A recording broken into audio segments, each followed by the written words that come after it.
Komisioni Evropian ka vënë Greqinë nën presion zyrtar për një prej çështjeve më të ndjeshme për familjet emigrante, përfitimet familjare. Sipas Brukselit, Athina ka vendosur kushte që nuk marrin parasysh rregullat e BE-s për koordinimin e sigurimeve shoqërore dhe lëvizjen e lirë të punëtorëve. Komisioni Evropian njoftoi pak ditë më parë se do ta referojë Greqinë në Gjykatën Evropiane për shkelje të direktivave evropiane. Sipas tij, Greqia ka shkelur rregulloren e koordinimit të sigurimeve shoqërore dhe të drejtën e lëvizjes së punëtorëve.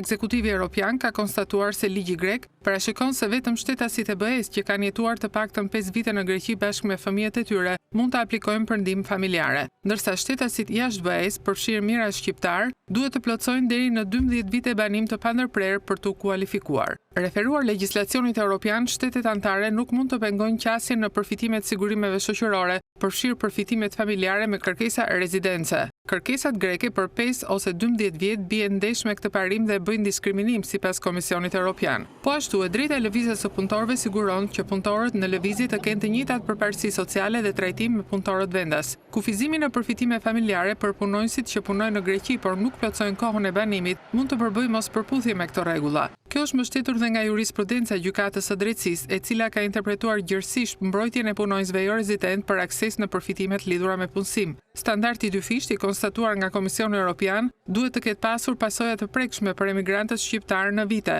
Qindra familje kanë mbetur jashtë skemës së ndihmës edhe pse prindrit kontribuojnë rregullisht në sigurimet shoqërore, punojnë me kontrata dhe paguajnë taksa në Greqi. Në shumë raste, fëmijët e lindur apo rritur në Greqi nuk kanë përfituar mbështetjen bazë që u takon sipas të drejtës europiane. Komisioni ka nisur procedurat e shkeljes në vitin 2023, ka dërguar opinion të arsyetuar në 2024 dhe tani po e çon çështjen deri në Gjykatën e Drejtësisë së Bashkimit Evropian. Nëse Athina nuk ndryshon ligjin, ajo rrezikon të detyrohet të armonizojë menjëherë rregullat që mund të pasojë edhe me kompensimin e familjeve që janë trajtuar në mënyrë të pabarabartë.